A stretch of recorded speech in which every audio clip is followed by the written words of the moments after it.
코로나 시대에서 가장 필요한 것은 예수 그리스도의 은혜입니다. 불편하고 힘든 이 시대에 본문을 통해서 예수님의 은혜를 가득히 받으시도록 주님의 이름으로 축원합니다. 본문을 제가 읽어드립니다.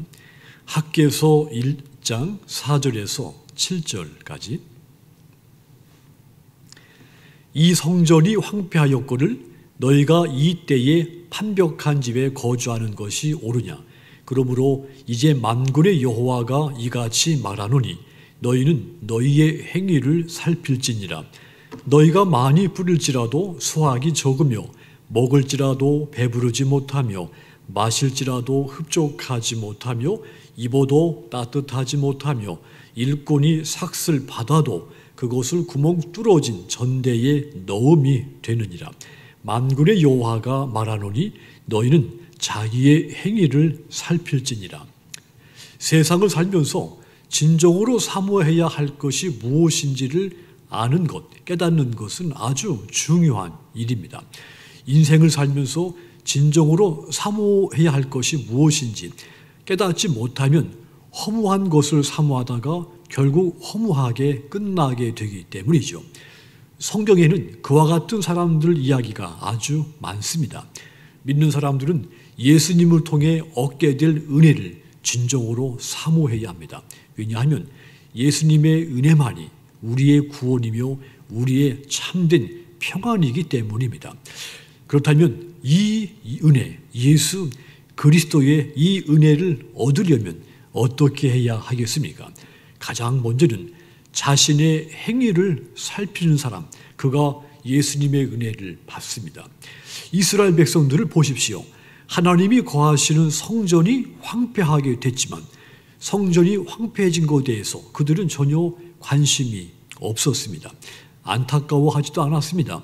하나님의 성전이 보기 흉하게 무너졌는데도 불구하고 집에서 다리 펴고 평안히 쉬고 있었던 겁니다. 4절 보시면 이 성전이 황폐하였거늘 너희가 이때에 판벽한 집에 거주하는 것이 옳으냐 그랬습니다. 하나님의 성전이 아직도 폐허로 남아있는데 너희가 그렇게 멋진 집에서 사는 것이 과연 옳은 일이냐 그런 이야기죠. 이 말씀은 앞절 1절과 2절에서 이스라엘 백성들이 하나님의 성전을 건축하지 못한 이유에 대해서 변명을 한 것을 하나님이 답변하신 내용인 겁니다. 이 백성들이 하나님의 성전을 건축하지 못한 것은 결코 그들이 주장하는 대로 경제적으로 궁핍해서가 아니었습니다. 성전을 건축할 시기가 아직 이르지 않아서도 아니었죠. 주변의 정치적 여건 때문에 성전을 건축하지 못한 것도 아니었습니다. 단지 관심이 없었습니다. 도리어 성전이 파괴돼서 황무하게 됐는데 자신들의 집은 호화롭게 꾸미고 있었던 겁니다. 본문에 이 판벽한이라는 단어를 주목하십시오. 판벽한, 지붕이 덮인 상태를 말합니다. 호화스러운 사치품으로 치장된 것을 나타내기도 하는 단어죠.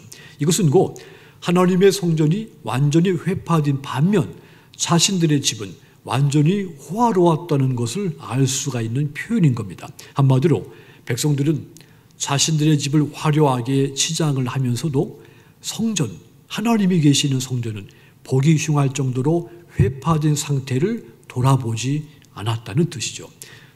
이러한 백성들에게 하나님은 너희 자신들의 행위를 살피라고 책망한 겁니다. 7절 다시 보시면 만군의 여호와가 말하노니 너희는 자기의 행위를 살필지니라. 우리도 이들처럼 살고 있지 않은지 자신의 행동을 돌아보아야 됩니다. 누구든지 예수님보다 자신의 세속적인 인생을 더 사랑할 때 이 백성들처럼 될 수가 있기 때문입니다. 그러므로 매 순간순간 나는 하나님의 일에 적극적인가 아니면 단지 하는 척만 하고 있는가, 또 내 일에 대해서는 만사를 제쳐놓고 열심을 내지만 하나님의 일, 교회 일에 대해서는 눈여겨보지 않고 있는지 늘 내 자신의 행위를 돌아보아야 합니다.